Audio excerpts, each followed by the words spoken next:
baada ya mafanikio makubwa ambayo Tanzania na taasisi zilizoko chini ya Wizara ya Maliasili na Utalii na wadau mbalimbali kuweza kufanikiwa katika sekta ya utalii kwa ngazi ya Afrika. Leo tunatangaza rasmi kwamba mafanikio haya yanakwenda sasa katika ngazi ya kimataifa beyond bara la Afrika.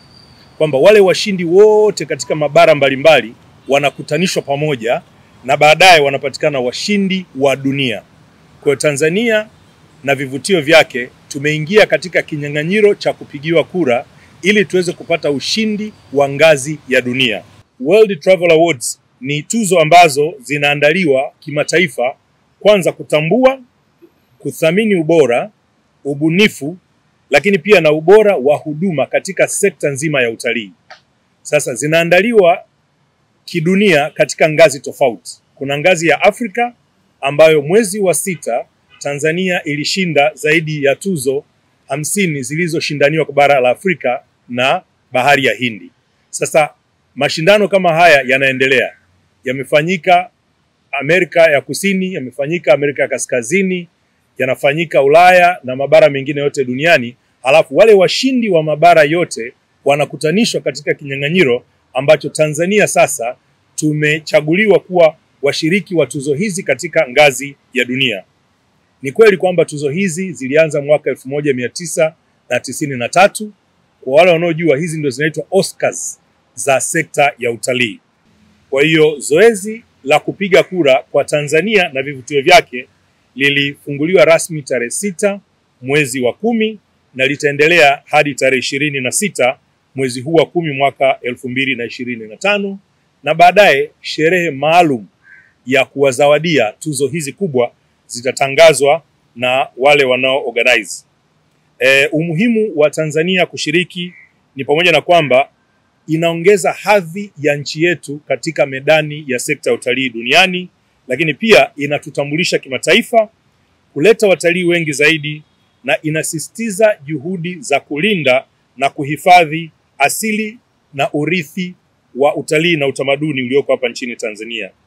Ya ndugu wanahabari, mchana wa leo tarehe 13 tunaidhihirishia dunia, sio tu Tanzania, ya kwamba tumepata heshima kubwa ya kupigiwa kura katika kinyang'anyiro cha kuwa vinara katika sekta ya utalii. Tanzania imeingia katika vipengele 20 na tuna wadau na taasisi za serikali 24 ambazo zimeingia katika vipengele vyote 20. Tanzania imepata nafasi katika vipengele vyote 20 vikiwemo World's Leading Safari Destination, nchi bora kabisa ya utalii wa safari duniani, Tanzania. World's Leading Destination, kituo bora kabisa, nchi bora ya utalii duniani, Tanzania. Bodi bora ya utalii duniani, TTB, yani hapa tulipo leo hapa. World's Leading National Park, hifadhi bora ya taifa duniani, Serengeti National Park. Lakini World's Leading Honeymoon Destination, Kitulo. Lakini kwa upande mwingine wa kivutio bora cha utalii duniani, World's Leading Tourist Attraction, Tanzania imeingiza hifadhi 2. Kwanza tuna hifadhi ya taifa ya mlima Kilimanjaro, yani mlima the highest freestanding mountain in the world, mlima Kilimanjaro. Lakini hifadhi, mamlaka ya hifadhi ya Ngorongoro. Kwa Ngorongoro ndio ilikuwa kivutio bora cha utalii Afrika. Kwa hiyo vimeingizwa vile vivutio bora katika mabara yote. Kwa hiyo Ngorongoro imepata nafasi ya kuweza kupigiwa kura kama kivutio bora cha utalii duniani. Kwa hiyo tunavyo viwili, World's Leading Beach, Island na Nature Destination, Zanzibar. Kwa sababu Jamhuri ya Muungano wa Tanzania inapigiwa kura, hapa Zanzibar imeingia katika vipengele vitatu. Kwanza ni World's Leading Beach Destination, World's Leading Island Destination, lakini pia na World's Leading Nature Destination. Kwa hiyo tunatoa wito kwa Watanzania, wa Afrika wenzetu, tuweze kupiga kura kwa Zanzibar katika vipengele vyote vitatu. Lakini pia uwanja wa ndege wa Julius Nyerere umeingia katika kinyang'anyiro cha World's Leading Airport kwa mwaka 2025. Na pia tuna wadau wa sekta binafsi. Hapa tuna makampuni 4 ambayo yameingia katika vipengele viwili: World's Leading Adventure na World's Leading Balloon Safari Operator.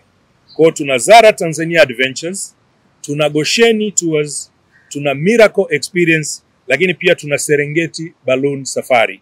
Wote hawa ni wadau ambao wameingia katika kundi la World's Leading Adventure na Balloon Safari. Lakini pia tuna World's Leading Conservation na World's Leading Green Hotel Brands. Kwamba tuna mahoteli yaliyoko Tanzania ambayo huko duniani yanapigiwa chepuo yaingie katika hoteli bora ambazo zinaongoza katika uhifadhi, lakini pia ambazo zinaitwa Green Hotel Brands kama Chumbe Island Coral Park, lakini pia tuna Hotel Verde ya Zanzibar ambayo pia imeingia katika kinyang'anyiro hiki. Kwa hiyo ndugu waandishi wa habari, kama tulivyosema awali, ni fursa adhimu sana ya kuweza kuonesha urithi wetu wa kipekee wa utalii na namna bora ambavyo amani ya Tanzania na uwekezaji katika sekta ya utalii unaendelea kuchanja mbuga katika sekta hii huko duniani. Ushiriki wetu utaimarisha taswira ya Tanzania kama kinara wa utalii, lakini hapa naomba nitoe shukrani za dhati kabisa kwa uongozi mzima wa Wizara ya Maliasili na Utalii, viongozi wetu wa kisiasa, lakini Katibu Mkuu Dr. Hassan Abbas kwa kazi kubwa ya kusimamia taasisi zote zilizo chini ya wizara kwa kuendeleza uhifadhi. Na niwaombe sana waheshimiwa waandishi wa habari kwa kazi yenu nzuri ya kujulisha umma kwamba kuwekeza katika sekta ya utalii ni kitu kimoja, lakini kutangaza na kutambulika kimataifa ndiko kunakoweza kuongeza idadi ya watalii, kuongeza mchango wa sekta ya utalii ili pato la sekta hii liendelee kukua katika uchumi wa nchi hii.